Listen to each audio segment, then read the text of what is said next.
Nightwing number 28, Tim Seeley writing, Xavier Fernandez and Miguel Mendonça on art. So this was the wrap up of this spiral arc. We have Nightwing and Huntress at the school. I will say I enjoyed the issue for various reasons. There was maybe so much coming from Grayson in this issue that I don't think all of it had the impact on me that maybe it did for someone who did read that book. This is basically an epilogue for Grayson. Pretty much. From Tiger to Mr. Minos to Huntress, as they keep calling her Matron. Yeah. So, I still feel the disconnect, though, that the Huntress version and the Grayson version are two different. And no matter what they try to do, it's always going to feel that way. No, I know what you mean. Like, because obviously then she was fully endorsed in being a spy stuff. She wasn't really connected to any of this stuff until after. So it does feel like there is a clear split in the character. Yeah. I like her being Huntress though, but then again, I didn't. So do I. So. Yeah. I just feel like they threw her into Grayson as Helena Bertinelli just because, like, they wanted that. It's kind of like when they do a movie and they make a reference. Yeah, well, that's what it was. It was New 52. They already had a Huntress of a sort, so they didn't need another one. Yeah. Right. So, but here, it's like, well, we'll just do the same. We'll give her the same, which her being a spy and her being a mafia hunter don't seem relatively the same path. So, but hey, it's comics. It's whatever. Yeah, I can work with both. That's just fine. Yeah. So Dick ends up being like shackled to like mind control technology and whatnot, and basically a lot of the issue is the Skullgirls with Huntress try to hack in so they can eventually free Tiger so he can help, and Dick gets a message from Huntress through this technology to try and distract Minos long enough that they can, get in and do what they need to do without him noticing, and that's kind of what happens. So question, so the final Skullgirl they find in the school, Lottie her name is she supposed to be Scottish? Indeed. Because points for the word bobag, which I've never read in a comic before. That's a ball sack, to translate that for anyone who didn't quite catch it. Sounds like it would be. However, I have to critique another phrase that was incorrectly used. Later on, she's mentioned she's made like some new software or something, and she said pure damn brilliant. That is incorrect, at least from my experience. The phrase that I think Seeley was going for there is pure dead brilliant. Which means nothing to anyone who doesn't know this, but It could be just a different area of Scotland, to be fair. it could be. I've never heard of it though. It struck me as weird. To me, it really felt like he was trying to write a Scottish phrase, and I went, "Oh no, that's wrong. You got a word wrong. That's really weird and wrong. Oh dear." But he got ball bag, so it's fine. He did get ball bag right, so fair enough for ball bag. But yeah, so that was. I think honestly, the more exciting stuff for me in this issue was actually the Mouse and Sean stuff. Even though I did have some, I have a critique of it, but the critique I have of it is more like the critique we already had of it before. It's just still there. Sean's decision to go along with Pigeon never felt like it was developed enough. So that's still kind of lingering there because in this one it kind of confirmed that she had decided to do that. It wasn't some sort of weird undercover thing because we see in this issue our decision to not do it.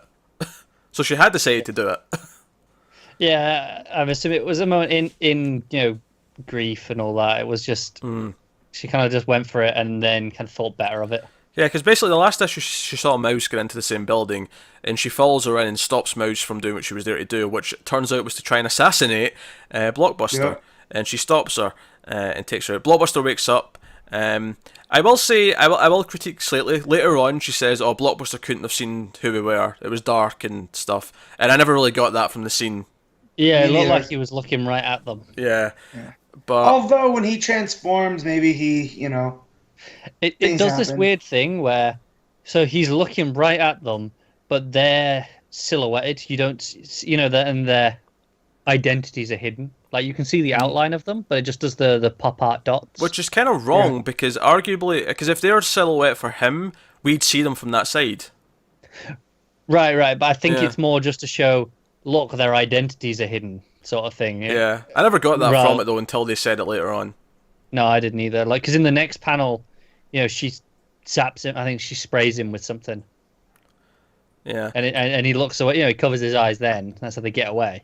I think maybe it would just be more clear to have him not quite see them and have them jump out the window before he stands up. Instead of him looking directly at them. It's just an odd choice that made it a bit murky in terms of the storytelling. I think it was especially weird where when the very next page we cut back to Dick and he's all chained up in the machine and it is dark. You can see how dark it is. You can see all the shadows, whereas the room before looks really brightly lit. Yeah. So Pigeon's pissed off at Defacer, Sean, now because she turned her back on her. So that'll be something we have to deal with. But the main thing is that she basically realizes that so Mouse did this in sort of anger and rage. She gave up all the being clean that she'd had for however long, whilst they were in the support group and all the rest of it. And she's like, oh no, I was doing the same damn thing. I was sort of forgetting everything I've done and achieved over the last year or whatever, for just this thrill because I was angry.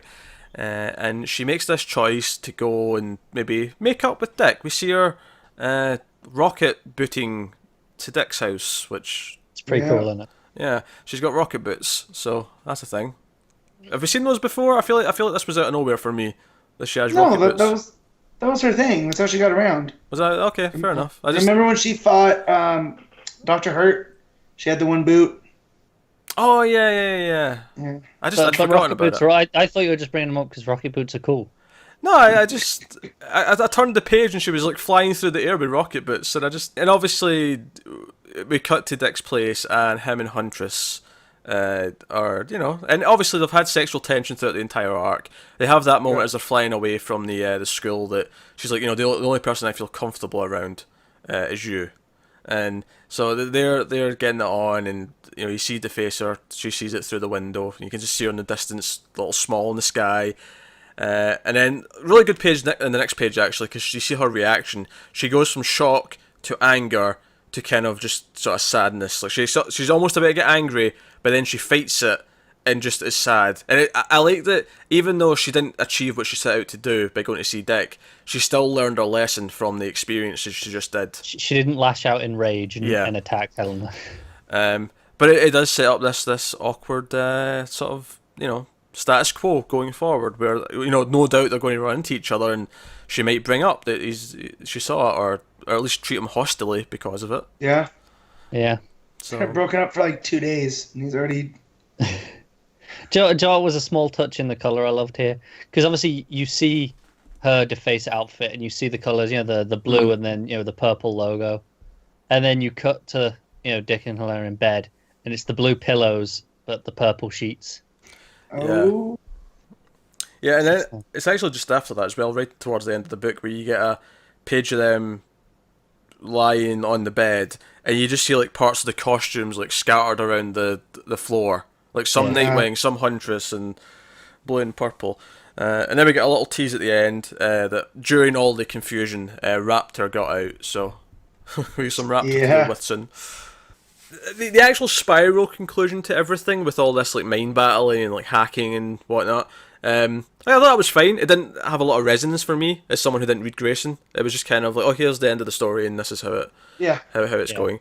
Whereas the Sean even stuff. Then, Grayson was never that clear, because it was always playing with with the fact there was someone trying to use them to spiral in order to. It was so much spies within spies. Yeah, with Leviathan and all that stuff. Yeah. Whereas the Sean stuff and all that, because that is the characters that I've been with for this run, and I'm connected to those, and I'm caring about what they're doing and stuff. That stuff was hitting for me a lot more. Especially the ending. I think Sean witnessing that was typically, because I think usually in movies and TV shows and stuff, when I realise that someone's about to see someone else kissing someone or something like that, I usually roll my eyes because it's oh, okay, here we go, we're going to do this trope.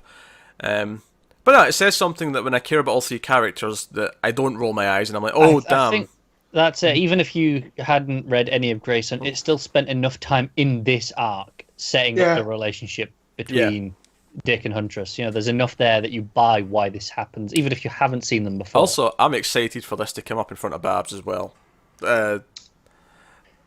He's getting around like Matt Dick's Murdock. Yeah. Birds of Prey. I think this will be an exciting development in their relationship when Babs finds out that Huntress has been boning Dick.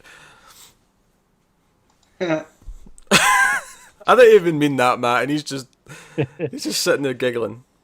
You can't help it. She's got to know Dick's a womanizer. That's what he is. Yeah, well, that's it. Like, man. They need to have a scene where, like, if you haven't slept with Dick Grayson, raise your hand, and no one, Yeah, this isn't a new development. Yeah. Yeah. I feel like he doesn't actually pursue it, like, necessarily. No, they just come to him. Yeah, he's like a magnet. He's literally a chick magnet. All right. He is, yeah. I mean, have you seen his ass? I mean, it makes sense.